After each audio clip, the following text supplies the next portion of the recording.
আল্লাহুম্মা লাকা সুমতু আলা রিজকিকা আফতারতু, এটা ইফতারের একটা দোয়া। আরেকটা দোয়া হলো যাহাবা যামা ওয়াবতাল্লাতিল উরুক ওয়া সাবাতাল আজরু ইনশাআল্লাহ। অনেকে এটা জানেন মাশাআল্লাহ। যাহাবা যামা মানে আমার পিপাসা দূর হয়ে গেছে, ওয়াবতাল্লাতিল উরুক আমার শিরা উপশিরাগুলো সব সিক্ত হয়ে গেছে, ওয়া সাবাতাল আজরু ইনশাআল্লাহ এবং আল্লাহ চাহেন তো এই রোজার বিনিময় আমার জন্য অবধারিত হয়ে গেছে। এই যে দোয়া ইফতারের, এটা কি ইফতারের আগে করবেন না মাঝখানে করবেন না শেষে করবেন? কি বলেন, ইফতারের আগে না শেষে? যারা যারা আগের পক্ষে তারা হাত তোলেন, মাশাআল্লাহ। বলো ভাইরা আমার, এই দোয়া ইফতারের পরে করবেন, আগে না। অনেকেই এই ভুলটা জানেন, অনেকে মনে করেন যে আগেই করতে হয়, আগে না। ইফতারের দোয়া কখন করবেন? ইফতারের শব্দের অর্থের দিকে খেয়াল করলে তো দেখতে পারেন পিপাসা দূর হয়ে গেছে, শিরা উপশিরা সিক্ত হয়ে গেছে, এটা কি ইফতারের আগে হয় না পরে হয়? তাহলে আল্লাহুম্মা লাকা সুমতু আলা রিজকিকা আফতারতু, আল্লাহ তোমার জন্য রোজা রাখলাম, তোমার রিজিক দিয়ে ইফতার করলাম, এটা কি আগে না পরে? পরে। অতএব এটা ইফতারের পর। তাহলে ইফতারের শুরুতে কি পড়বেন? বিসমিল্লাহ। বিসমিল্লাহ বলে যে কোনো খাবার খান, ইফতারও খাবেন। ইফতার খেয়ে ফেলছেন, 2-4 লোকমা খেয়েছেন, একটু পানি খেজুর খেয়েছেন, তারপরে দোয়া পড়তে পারেন। আর চাইলে একদম শেষ করেও পড়তে পারেন। আর এটা নিজের ভাষায় পড়লেও হয়ে যাবে, কিন্তু সুন্নাত হবে, বেশি উত্তম হবে নবীজির ভাষায় পড়তে পারলে, সরাসরি আরবি টেক্সটটা পড়তে পারলে। আল্লাহ আমাদেরকে তৌফিক দান। রোজার নিয়ত কোনটি বা কিভাবে করব? নিয়ত করা কি রোজা রাখার জন্য জরুরি? নিয়ত তো সমস্ত ইবাদতের জন্য জরুরি, কিন্তু নিয়ত করা জরুরি, নিয়ত বলা জরুরি না। নিয়ত করা এক জিনিস আর নিয়ত বলা আরেক জিনিস। মুখে নিয়ত বলে আর অন্তরে নিয়ত করে, অন্তরে নিয়ত করে আর মুখে নিয়ত বলে। ইবাদতের মধ্যে নিয়ত করা ফরজ। রোজার জন্য নিয়ত ফরজ, নামাজের জন্য নিয়ত ফরজ, কিন্তু নিয়ত বলাটা ফরজ বা সুন্নাত কোনোটাই না। আমরা যে রোজার নিয়ত শুনছি, নাওয়াইতু আন আসুমা গাদান, আছে না?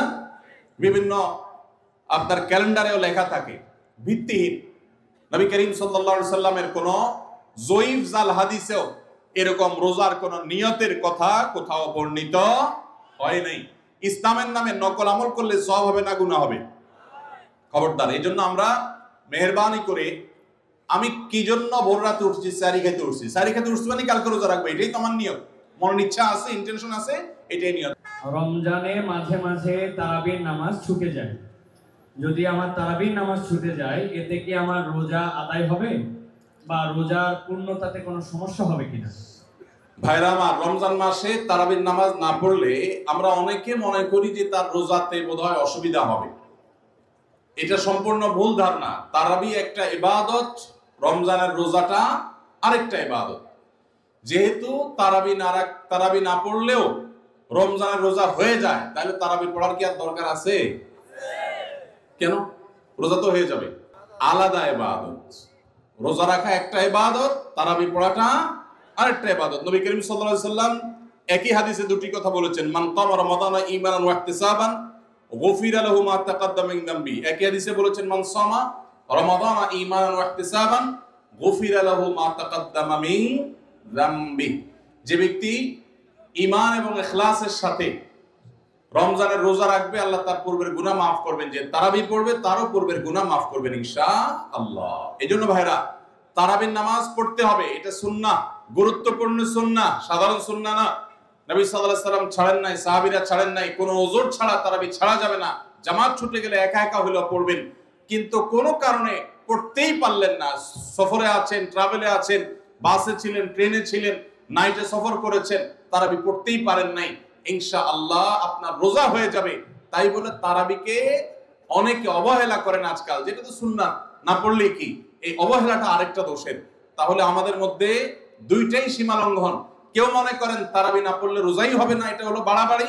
আবার অনেকে মনে করে তারাবি না পড়লেই বা কি, এটা হলো ছাড়াছাড়ি। এই বাড়াবাড়ি এবং ছাড়াছাড়ির মধ্যে আমাদের থাকতে হবে। আল্লাহ আমাদের তৌফিক দান। একজন রোজাদারের জন্য রমজানের প্রতিটি দিনের আমলের রুটিন কি হবে? কিভাবে সে তার রোজা কাটাবে? মাশাআল্লাহ, আমাদের একটা নতুন বই বের হয়েছে এবার, সেটা হলো মাহে রমাদানের 27 আমল। এই যে বইটা একটা হাতের সামনেও আছে, মাশাআল্লাহ।